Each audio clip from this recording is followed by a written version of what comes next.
사도행전 14장 8절에서 18절까지 우리가 천천히 무슨 뜻인지 머릿속에 한번 생각해 보시면서 저와 여러분들이 한 절씩 교독하겠습니다. 제가 사도행전 14장 8절을 먼저 읽겠습니다. 루스드라에 발을 쓰지 못하는 한 사람이 앉아 있는데 나면서 걷지 못하게 되어 걸어본 적이 없는 자라. 바울이 말하는 것을 듣고는 바울이 주목하여 구원받을 만한 믿음이 그에게 있는 것을 보고 큰 소리로 이르되 너의 발로 바로 일어서라 하니 그 사람이 일어나 걷는지라. 우리가 바울이 한 일을 보고 루가오니아 방언으로 소리 질러 이르되 신들이 사람의 형상으로 우리 가운데 내려오셨다 하여 바나바는 제우스라 하고 바울은 그 중에 말하는 자이므로 헤르메스라 하더라. 시외 제우스 신당의 제사장이 소와 화환들을 가지고 대문 앞에 와서 무리와 함께 제사하고자 하니 두 사도 바나바와 바울이 듣고 옷을 찢고 무리 가운데 뛰어들어가서 소리질러 여러분이여 어찌하여 이러한 일을 하느냐 우리도 여러분과 같은 성정을 가진 사람이라 여러분들에게 복음을 전하는 것은 이런 헛된 일을 버리고 천지와 바다와 그 가운데 만물을 지으시고 살아계신 하나님께로 돌아오게 함이라. 하나님이 지나간 세대에는 모든 민족으로 자기들의 길들을 가게 방임하셨으나 그러나 자기를 증언하지 아니하신 것이 아니니 곧 여러분에게 하늘로부터 비를 내리시며 결실기를 주시는 선한 일을 하사 음식과 기쁨으로 여러분의 마음에 만족하게 하셨느니라 하고 다 같이 18절 읽겠습니다. 이렇게 말하여 겨우 무리를 말려 자기들에게 제사를 못하게 하니라. 아멘. 우리는 지난 주일에 참 편하게 잔잔한 말씀 집회에서 큰 은혜를 받았습니다.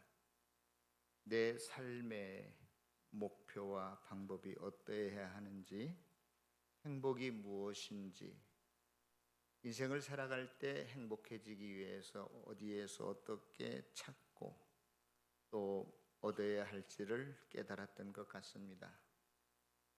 그러나 우리는 여전히 현실에, 어려운 현실에 직면할 수 있고 때로는 험난한 가시밭길도 가야 할지 모릅니다. 매일매일 하루의 삶이 힘들어서 내 소원과 바람과는 전혀 다른 엉뚱한 방향과 또 다른 삶을 살아가는 때가 많이 있습니다. 그러면 왜, 무엇 때문에 하나님을 기쁘시게 하는 성숙한 어떤 영적인 삶을 살지 못하고 내 뜻 생각과도 전혀 다른 삶, 실패하는 삶, 스스로 절망하는 삶을 사는 것일까요?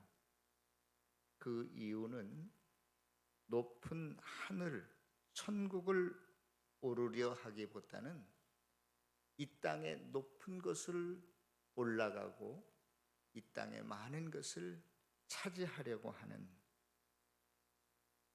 이 땅 위에서 오직 인정받고 박수받고 출세하려고 하는 그러한 욕망이라고 할까요?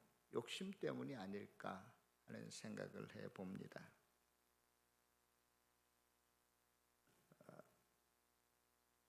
저와 여러분들이 이러한 죄로 인한 본능적인 어떠한 야망, 욕심 때문에 그것에 파묻혀서 이 세상을 살아가지 말고 그러한 그 믿음의 연약함이나 항상 이 세상 것 때문에 넘어지고 실패하지 말고 이 땅 위에 높은 곳에 끊임없이 오르려고 하는 그 탐심을 이겨낸 사람들의 이야기, 실패하지 않은 사람들의 이야기, 또 천국을 바라보고 살았던, 영혼을 구원하면서 이 땅에서 나그네로서의 삶을 살았던 사람들의 이야기가 오늘 저와 여러분들이 읽은 본문의 내용이 아닌가 하는 생각을 해봅니다. 오늘 사도행전 14장의 본문은요, 바울이라는 사람이 원래는 예수를 핍박했던 사람이에요. 교인들을 아주 때려잡고 죽이는데 앞장섰던 사람이에요. 그런데 예수님 만나고 그가 완전히 180도로 돌아서서 그의 남은 생애를 온전히 예수 증거하는 데 사용했는데, 그의 생애를 따져보면 전 세계를 돌아다니면서 한 3번 정도 전도를 하게 됩니다. 1차, 2차, 3차. 그런데 오늘 본문은 1차 AD 47년에서 한 49년까지 2, 3년 동안 처음으로 안디옥이라고 하는 교회가 바나바와 바울을 선교사로 파송해 주니까 선교 후원을 받고 지금의 그 터키, 요즘은 뭐 튀르에스키인가요? 그렇게 나라명이 바뀌었는데 그 지방을 다니면서 선교를 했는데, 이제 마지막 1차 선교 마지막 부분에 루스드라라고 하는 곳에 도착했어요. 거기에 도착했을 때 어머니 뱃속에서부터 나면서 다리를 못 쓰는 자가 하나 있었는데, 그러니까 나이는 몇 살인지 나와 있지 않지만 평생 한 발짝도 걸어본 적이 없는 그 사람이 바울이 루스드라 사람들에게 설교할 때 아주 잘 경청했던 것 같아요. 설교자는 한 사람이고 설교 듣는 사람은 수백 명, 수천 명이라도 설교자 눈에 번뜩이는 사람이 들어옵니다. 저 역시 마찬가지입니다. 그런데 바울의 눈에 들어온 한 사람이 바로 그 사람이었어요. 나면서부터 발을 못 쓰는 핸디캡을 가진, 장애를 가진 그 사람이었어요.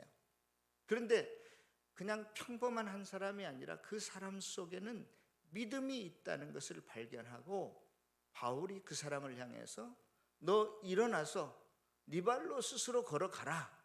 그러니까 이 사람이 일어나서 걸었다라고 하는 내용입니다. 그런데 문제는 그 한 사람을 걷게 했지만 그 주위에 많은 사람들이 그 사건이 일어나는 현장 일을 보고 이 바울과 바나바에게 뭐라고 말하냐면, 그 당시 여러분들이 잘 아시는 그리스 로마 신화에는 아주 많은 신들이 등장해요. 수없이 많은 신들을 그들은 그 범실론적으로 믿었는데, 우리나라 12지신처럼 그 그리스 로마 신화에도 가장 중요한 12개의 신이 있어요. 그 중에서도 가장 높은 신이라고 하는 제우스 신이 있습니다. 그 다음에 헤르메스라고 하는 신이 있는데, 이 신은 어떠한 신이냐, 말을 잘하는 혹은 심부름을 잘하는 전령의 신이라고 알려져 있어요. 그러니까 그때 당시 설교를 바울과 바나바가 있었는데 바울이 했습니다.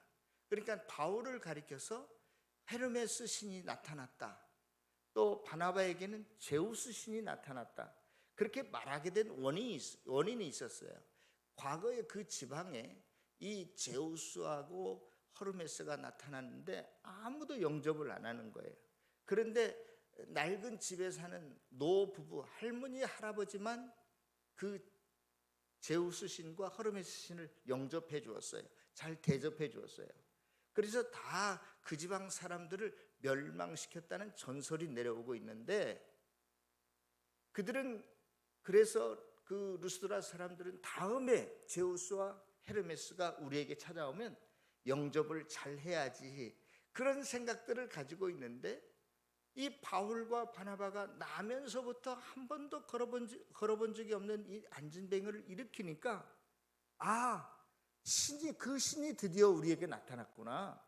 그래서 바나바를 제우스 신이라고 여기고 이 바울을 허르메스 신이라고 여겨서 제사를 지내려고 합니다. 오늘 본문은 제사라는 단어예요. 여러분, 인간이 최고의 대접, 최고의 애우, 높아질 수 있는 자리가 뭘까요? 신과 버금가는 자리 아니겠어요? 우리 북한에 보면은 뭐 김일성 부자 현재 뭐 누구를 가리켜서 뭐 지존이다, 뭐 존엄이다, 이런 표현을 쓰는 것은 이보다 더 위대한 사람이 없다, 그런 뜻 아니에요. 지금 이 바나바와 바울을 향해서 제사를 드리려고 했다는 것은 지금 마치 뭐 북한의 신격화가 이루어지는지 모르겠지만 그렇게 대우를 하려고 지금 제사를 하려고 했던 거거든요. 그런데 이 바나바와 바울이 자기 옷을 찢으면서 여러분들 왜 이런 짓을 나한테 하려고 합니까? 나는 당신들과 똑같은 사람입니다 하고 제사를 지내지 못하도록 했다는 것이 오늘 본문의 내용입니다. 왜 그러면 저와 여러분들은 본능적으로 이 세상에서 어떻게 하면 조금 더 높아지는 자리, 어떻게 하면 좀 더 많은 것을 소유할 수 있을까? 그것이 어떤 죄로 인해서 본능적으로 갖고 있는 저와 여러분들의 모든 사람들의 속성인데, 지금 그러한 모든 대접과 최상의 높이, 많은 것을 영예를 드릴 수 있는 그 순간에 바울과 바나바는 그것을 못하게 했을까? 그 이유는 딱 한 가지입니다. 나는 당신들과 이 삶의 목적이 다른 사람입니다. 저와 여러분들의 삶의 방향과 나는 그 방향이 다른 사람입니다. 그거 한 가지 말하려고. 여러분들은 어떻게 해서든지 이 세상의 신처럼 높아지려고 하고 최고의 정상에 오르려고 하지만 우리의 인생은 삶의 목표 방향은 그것이 아닙니다라고 하는 것을 증명하기 위해서 자기에게 제사하는 것을 지금 막고 있는 거예요. 목적과 방향, 가치가 바울과 바나바는 평범한 사람들과 달랐을 뿐만이 아니라 삶의 방식도 달랐습니다.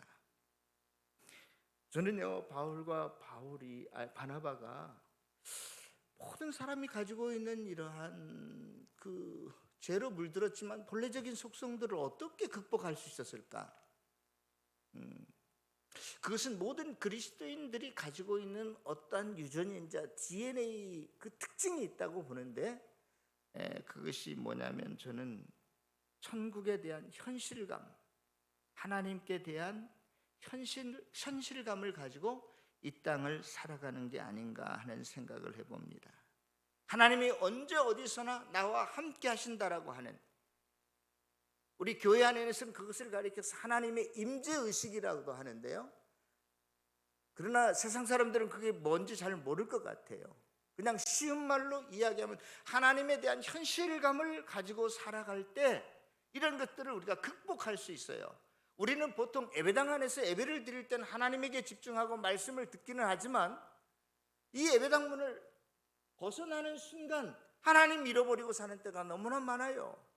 그저 내 기술로, 내 경험으로, 내가 가진 자본으로 어떻게 이 세상을 성공적으로 살아갈까, 거기에 혈안이 되어 있지, 하나님이 나와 함께 하신다든지 하나님이 나를 도와주신 이런 생각이 전혀 없어요.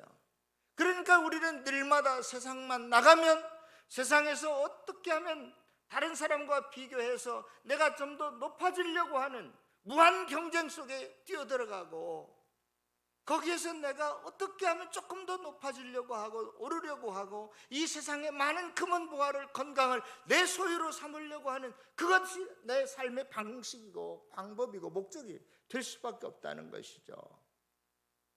그러나 우리가 이 땅에서 하나님의 사람으로 온전히 살아가는 방식 중에 하나는 하나님을 잊지 않고 언제 어디서나 하나님이 지금 나와 함께 하신다라고 하는 그 하나님의 현실감을 가지고 살아가는 것이 승리의 삶의 조건이다 하는 것을 말씀드리고 싶습니다.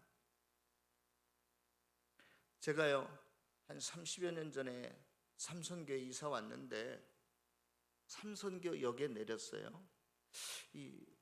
제가 삼선교역에 내렸는데 그 전철역 안에 선녀 3사람이 이렇게 모자이크 되어 있더라고요. 여러분들 아세요? 못 보셨어요? 저는 30년 전에 딱 내렸는데 그 삼선교역에 선녀 3명이 구름 사이에 필인가 이렇게 옷을 입고 날아가는 듯한 형상을 모자이크하는 걸 봤어요. 그래서 내가 딱 생각하기를 선녀와 나무꾼 이야기가 여기서 발생했나 보다. 그 3명의 선자가 신선선자예요. 그래서 선녀와 나무꾼의 이야기가 이 삼선교에서 시작이 됐나? 그렇게 생각을 했어요. 근데 실은 제가 조금 찾아보니까 선녀와 나무꾼 이야기는 우리나라만 있는 것이 아니라 동남아 전 세계적으로 많이 일반적으로 널려져 있는 그런 전래 동화예요. 아무튼 삼선교에서 일부러 그런 마을에 대한 이야기를 아마 발굴해 나가려고 하는 게 아닌가 이런 생각을 제가 언뜻 가졌는데요. 문제는 뭐냐? 그 선녀 중에 한 명이 왜 하늘로 못 올라갔죠? 에? 아니 입고 갈 옷이 없는 거야. 어떤 나무꾼이 몰래 숨겨놨잖아요. 여러분, 우리가 하나님을 현실감 있게 누릴 수 있는 것은 우리가 하나님 나라에 갈 때만 그게 가능해요. 그런데 우리의 마음이 항상 하나님께 가 있어야 되는데 하나님께 올라가지 못하고 올라가지 못한 선녀처럼 이 땅에 묶여 있는 그것이 무엇일까? 우리를 방해하는 것들. 하나님 나라에 우리의 마음이 가 있고, 우리가 항상 그 하나님과 동행하면서 현실감을 가지고 살아야 되는데 하나님의 현실감을 갖지 못하게 하는 그 이유, 방해 세력이 뭘까?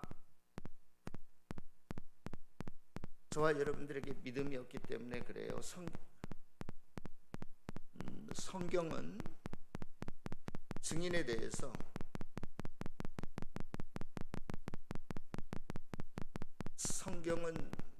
그 증인에 대해서 특히 신약 성경에 보면은 뭘 증인이라고 말하고 있냐면 예수님이 과거에 우리를 위해서 돌아가시고 부활하셨잖아요.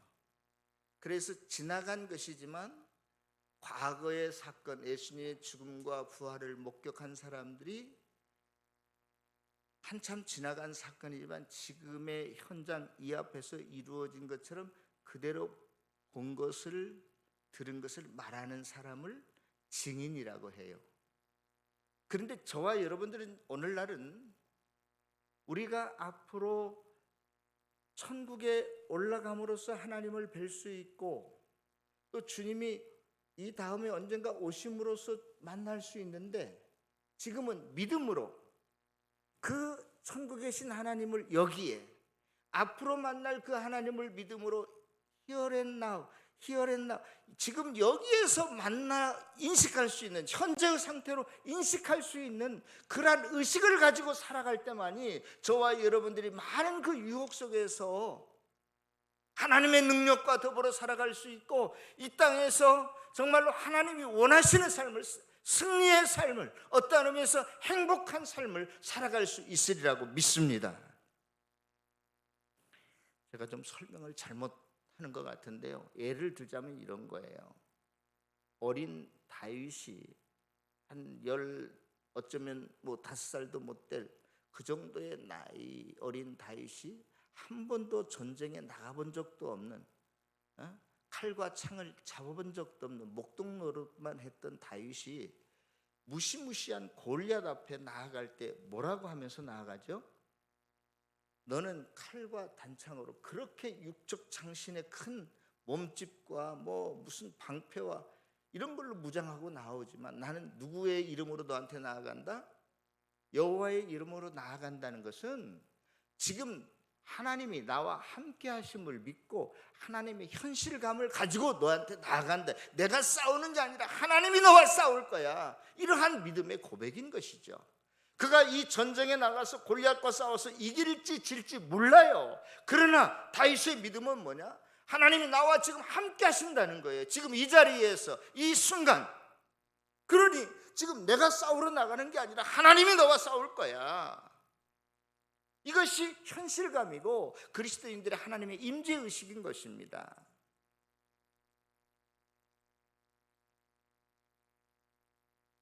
예수님께서 하루는 배를 타고 제자들과 함께 갈릴리 바다를 건너가시다가 풍랑을 만나요.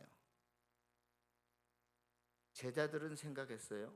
다 거의 다 어부 출신들이기 때문에 특히 그 갈릴리 바다에서 자라나고 태어나고 잔뼈가 굵은 사람들이기 때문에 다른 건 몰라도 예수님보다 잘할 수 있는 것 딱 한 가지가 있다면 노젓는 거라고 생각했어요. 그래서 열심히 노를 저었는데 풍랑이 더 크게 일어나는 거예요. 이제 일보 죽기 직전이에요.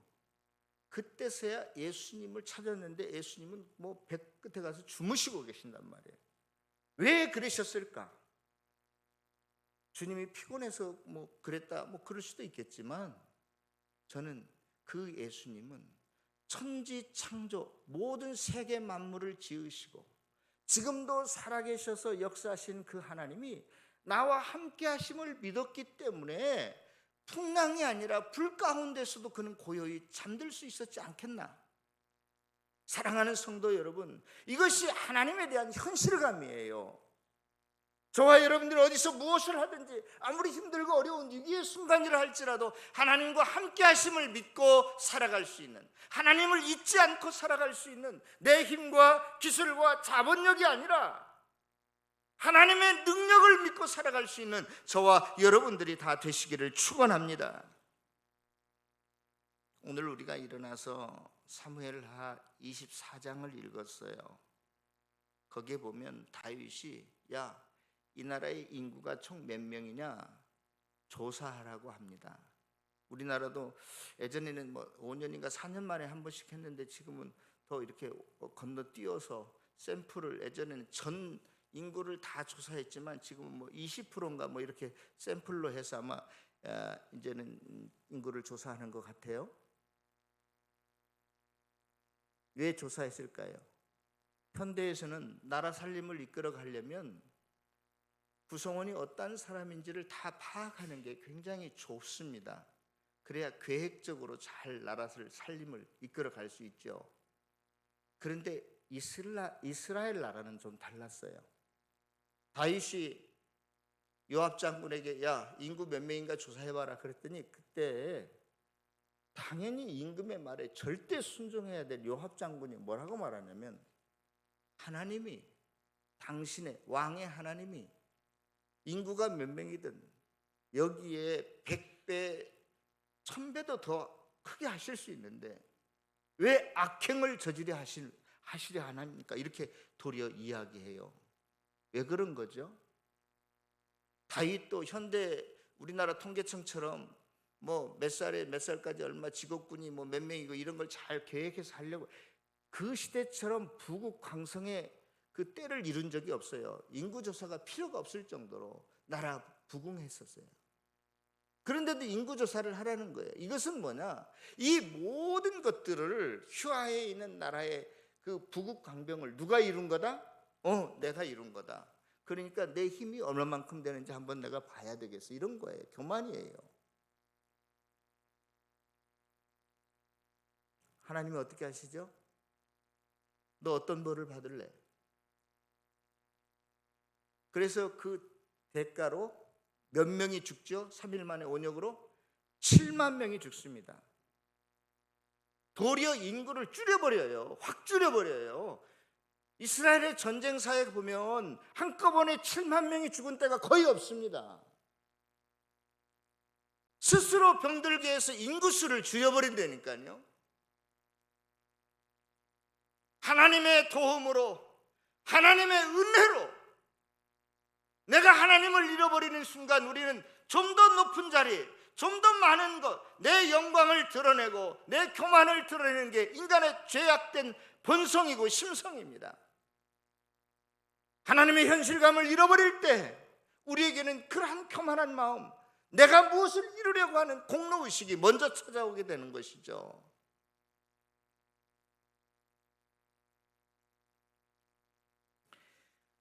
사랑하는 성도 여러분, 저와 여러분들도 마찬가지입니다. 저와 여러분들 중에 지금 돈이 부족한 분이 계세요? 돈이 충분치 않은 것과 하나님이 살아계신다는 것 중에 어느 것이 여러분들의 현실입니까? 나에게 돈이 모자란다는 것이 더 절실하게 느껴지면 그 순간 우리는 하나님이 우리의 마음속에 없습니다. 하나님이 생각되지 않아요. 어디 가서 돈을 벌까? 어떻게 해서 돈을 벌까? 온통 저와 여러분들의 마음과 머릿속에는 뭔만 있어요? 돈만 가득하게 있는 것이죠. 돈이 없는 것이 현실이 되면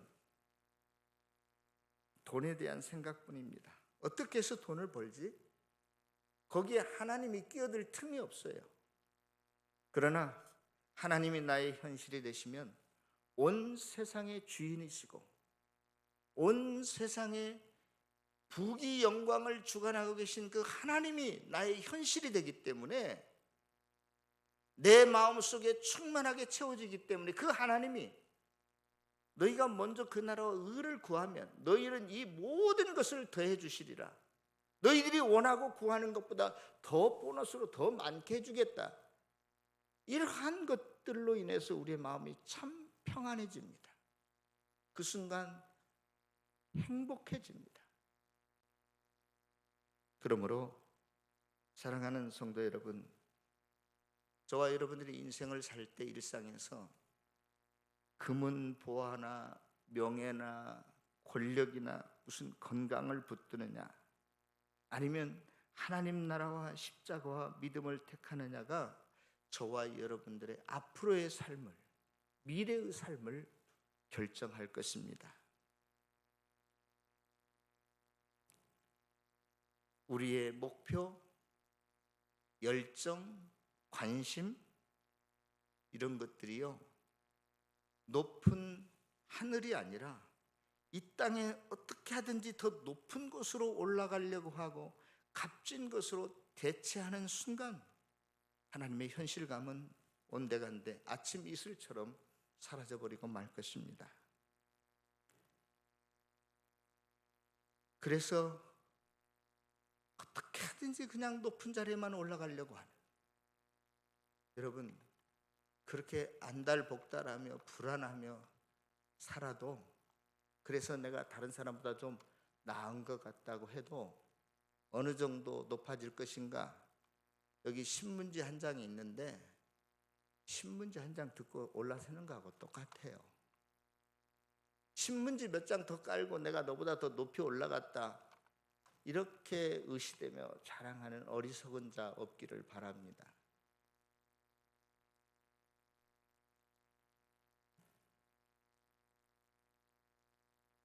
하나님을 모르는 사람들은 어쩔 수가 없어요.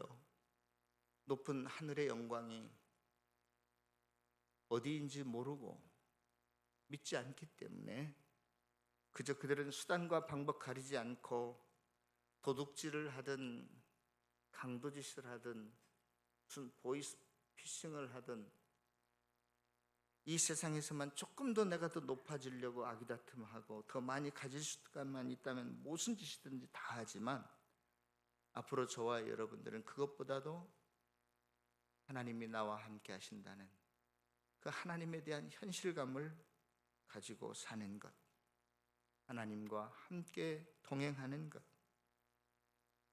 하나님의 음재의식을 가지고 살아가는 것만이 행복한 삶인 것을 믿고 체험하며 살 수 있기를 바랍니다.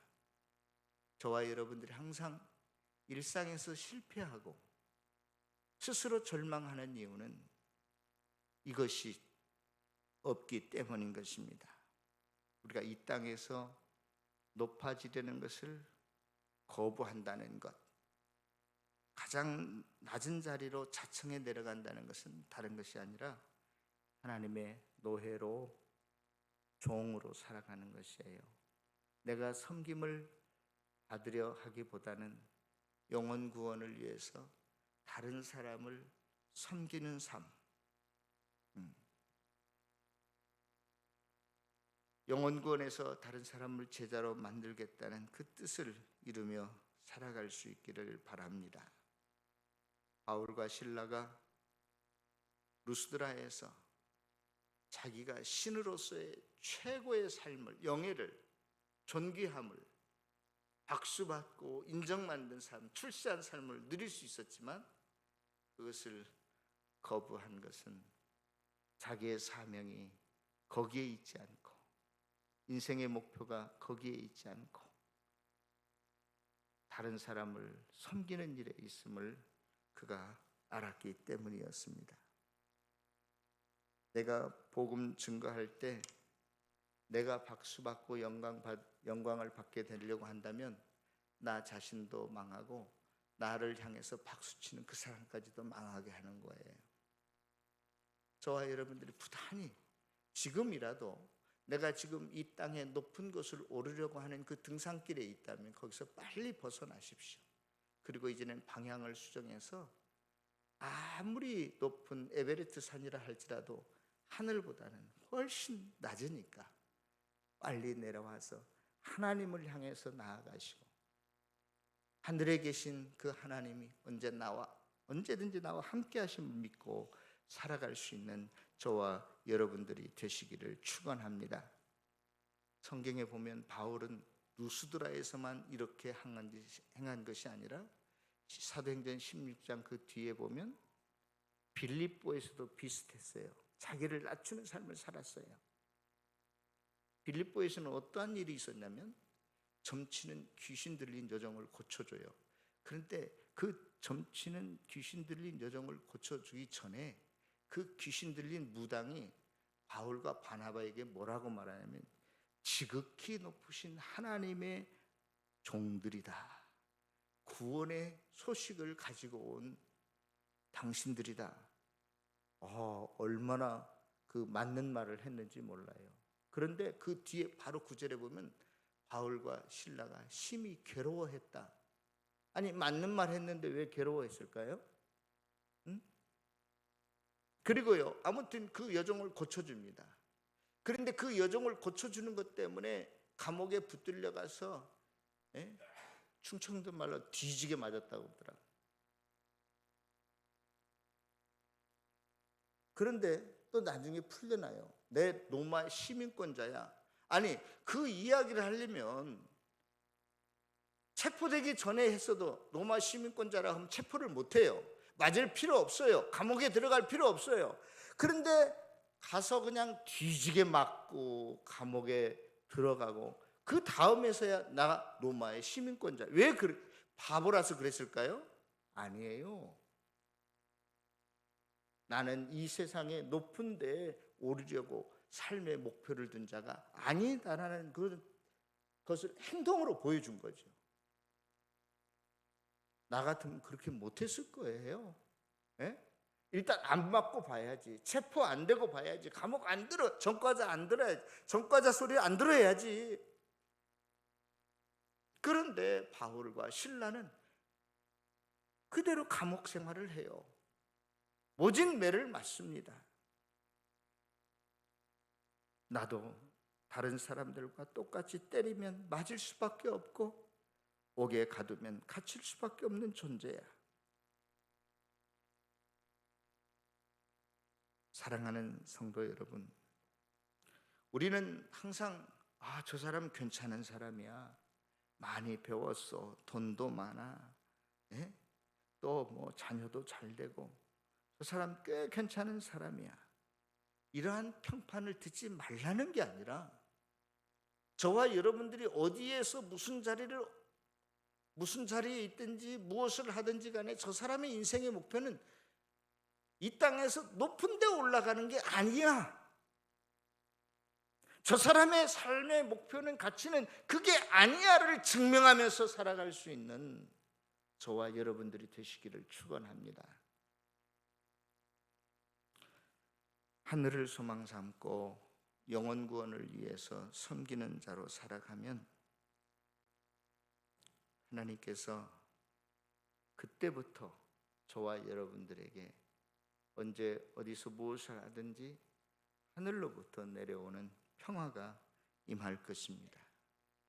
행복한 삶을 살게 될 것입니다.